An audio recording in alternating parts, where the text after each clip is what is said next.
So good morning, everybody. This is Justin with the Coast Morning Report, and I am fortunate to be joined today by Dennis Freeman. I pronounced that correctly, I hope. You did? All right. Well, good to talk to you. I'm excited to learn about the Cambria Film Festival that you're the current director of. What's going on this year? Well, a lot of things are going on. The film festival, which is in its fifth year, the full festival takes place in February 3rd through 6th, 2022, when we'll have 4 days of films all focused on romance, romantic comedy, and the complexities of love. But this summer, on August 21st, we're doing a special mini festival called SummerFest. It'll be a day-long uh, celebration of films connected to local themes. It'll be available both in our theater as well as on a streaming platform. Oh, so people can watch it virtually from home, and is that as a result of COVID, or have you always done that? No, it's really a result of COVID. Our last festival in 2020 happened just before the COVID shutdown, was a great success. And then as we started planning for 21's full festival, which was this past February, we realized we needed to have a virtual element to it. We had expected we'd be able to do live performances already in February of 21, but of course that didn't happen. So we did a complete streaming only version of our film festival in February, and it turned out to be a great experience. We had people watching films in 36 states and 16 Wow, different countries, and we decided, well, that was a good experience. We need to keep it going. that's exciting, and that's really interesting. How do you pick your films that you're going to feature? So for our regular film festival, it is a competition. Filmmakers need to submit their films through a platform called Film Freeway. Then we have a group of screeners who help us select the films that are for consideration, and a panel of judges that make the final selection. In the full film festival, we usually show about a dozen feature films and about 60 shorts grouped into programs. But for this summer fest, it was a different approach because we wanted to sort of celebrate the local connection to films, and we looked for films that had a local connection. So we have a number of documentaries that deal with local themes. Most of them are connected or made by local filmmakers, so it's very much a local show. But our full Mm. festival in February, um, last in 2021 in February, there were, I think, if I remember correctly, about 24 different countries represented with films. And in 20, when we last had it live, we had filmmakers from as far away as Portugal and Israel and Sweden actually show up for the festival. Wow, that, that's amazing, and it's interesting to get all those different international perspectives in a film festival like that. How Especially in did a town that doesn't even have a a movie theater. yeah, that does yeah, does that it sounds like that doesn't deter people from submitting. They don't, they're not looking at uh, what is it, the Tribeca Film Festival Right. in New York, and they are interested in getting some eyes and views and opinions from around the around the world. It sounds like. Well, I think there's a couple things going for a full festival in that regard. One is it has a unique theme focusing on romance, romantic comedy, and the complexities of love. That sort of began when we started the festival 5 years ago because Cambria is sort of a getaway for romance, and it Yeah, was held the weekend before perfect. Valentine's Day. Um, but it turns out to be a really interesting theme, especially when you consider the complexities of love opens up all sorts of topics Oh yeah. around what love may mean. So that's one thing I think that causes some people to focus on it because it's sort of a different showcase. I think being in California is helpful for us to a lot of foreign filmmakers because they know, there are people from the LA area who show up. But Yeah. the other thing that's evolved is the people in this town love this festival, and they really get involved with talking to the filmmakers who show up. And we didn't realize it, but we really are very good at talking to the filmmakers. And so if you were to go on Film Freeway and read the reviews from various filmmakers, apparently we know how to treat them right. Um, And it's kind of interesting because last year we had this Swiss filmmaker whose film had been at many major big festivals, and he just felt like he had never been treated as well as he had been by us. So that's a very warm feeling for Yeah, all of us on the festival. I think you'd expect nothing less from the community of Cambria, but it's great to be discovered that way and get those kind of accolades from people uh, internationally. And Yeah. I'm curious, what is your connection or background in film? What got you involved in this? Well, that's kind of strange because I really have no background in film. In fact, my own background was in journalism, which I quickly left to go into corporate life and spent most of my career in marketing for Oh, major tech companies, vice president of advertising at Xerox for a long time, and then head of marketing for a software firm. And when I retired well, here, I met the woman who formed the festival. Her name was Nancy Green. She was a very dynamic woman. And she knew I had this marketing background. She wanted someone to help sort of create the festival. And she lured me and she really forced me into becoming involved with the festival. And I have to say, I got hooked on the first year because it was such a great experience. And there's a really robust team here who sort of steer the festival from year to year, and a very big group of volunteers who help make it happen. yeah. And so what is an element in a film? I mean, what is it about film that is, connects with people in a unique way in terms of storytelling and things like that? What do you think it really resonates with people?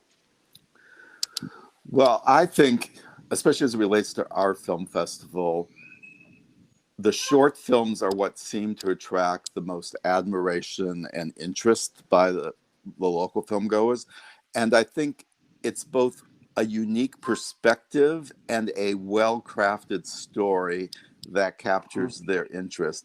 And in a short film, some of them have been as short as a minute, but usually they're between 10 and 30 minutes, the short films. The ability to tell a complete story and wrap you up with an Oh emotional yeah. kick is a great experience. And of course, the other thing is that while this town has no movie theaters, people in general also don't have access to short films that much unless they go to film festivals. So seeing all these perspectives from around the world in this town in sort of a grouping with other people and then being able to talk about it is really an exciting part of the film festival, I think, for most of the film goers. Sure. And I think you mentioned local filmmakers. How local is local for Well, for us? SummerFest, the activity on August 21st, the filmmakers are basically from the Central Coast, and I will define that as Monterey County, San Luis Obispo County, and Santa Barbara County. So Okay. there's a documentary called Firestorm 77 about a major fire several decades ago near Lompoc and sort of the true story behind fighting that fire, which is very timely at the moment. There's another Yeah. film about where there once was water, really about the water shortages facing the globe, but mostly from a California perspective. And it's made by a filmmaker named Brittany App, who's the granddaughter of Cambria residents who are now gone, but she has a really local Cambria connection. Um, and and that's a really interesting film. There's a film called Trusting Chloe, which is actually directed and written by a professor at Cal Poly and was all filmed locally. So there's a lot of really local elements to this one day festival and later in August. Yeah. So I guess help me understand what do you know the entries that are coming in that are going to be uh, shown coming up later this month? Is there any one particular you're looking forward to? Have you seen them ahead of time or no? Um, well, in the case of what we're showing on August 21st, yes, I've seen all the films. And one of the events we're doing is actually a live streamed live Q&A with a director who he lives here in Oh, Cambria, named John Levinson, who's showing his short film in progress for the first time to an audience, and then we're doing a Q&A about that film. For me personally, that's the one I'm looking and forward to the most. Um, when it comes to February, there's hundreds of films already submitted for our consideration, and we have a group of maybe 24 screeners, and each film when it comes in is sent to several screeners, and if at least 3 of 5 say yes, this should be considered, then there's a panel of judges, all of whom have really good film backgrounds, who make the final selection of the films we will approve or ask to be in the festival, and they will all have been viewed in advance, of course. And Yeah. then there is a competition to this element with cash prizes. So those judges select a winning feature, a winning documentary, a winning short feature, and a best of show. But there's also voting during the festival in February where the audience votes on their favorite movies. And so there's also audience awards given out at the end of Oh, the okay. festival. Wow. Do you, and I'm just curious, with changes in technology, do you think it's filmmaking is more accessible to people than it ever has been, or are the methods really more like they always have been? No, they're much more accessible because really with the technology and an iPhone, almost anyone can create a film at relatively low cost rather quickly. There's a few things which still tend to be challenging for filmmakers. One often is music and clearing music rights. That's a big issue, and often the sound person is someone you end up having to pay to really get the sound the way you want it. And if there's a long shoot, there's things like catering and hotel expenses, which might raise the budget. But filming is very accessible to people. And in fact, we are planning to create a film grant program to try to encourage emerging filmmakers to do films on the Central Coast. We're working on that now and hope to announce it shortly. And I should mention, by the way, for everyone who might be listening to this, that if you have any interest in the films we're showing on August 21st or in the festival or want to volunteer to be a screener or anything like that, just go to CambriaFilmFestival.com. You'll find everything there. And every year as we get closer to the main event, all the films are shown. There's trailers usually for all the feature films you can see in Oh, advance and so forth. very good. That sounds cool. Well, in the festival, how do people register or pay to get tickets? What is the entry process like? So for August 21st, the one-day SummerFest, they can go to CambriaFilmFestival.com. It'll be very clear there how you can go in and actually buy a pass online. There's 3 ways you could see the movies. You could buy what we call VIP All Access Pass, which allows you to go to any of the screenings live, as well as an opening night party we're having at the Garden Shed on Friday night, the 20th, with wine from Cayuga Cellars. And that's $50 per person, and it gives access to every film. It also provides a virtual pass, which the films will be available virtually beginning Friday night and running through Monday, so you have many days to watch them online. If you only want to see things online, there is a pass that lets you access all of the films through the streaming platform for $15. And again, that is good from Friday evening through Monday night. And finally, if you just want to go to an individual live screening, they can be purchased at $10 a person on that site. So it's all available through the site. All the ticketing is done electronically. I should mention, given the current setting, we do have certain COVID restrictions in place. So we are asking people who come to the live screenings to wear masks. And when you select, the seats are all pre-assigned in our theater, which is at the Cambria Center for the Arts. And as you select your seats, it creates some social distancing between other parties automatically. So we're trying to be safe and sensible. Very good.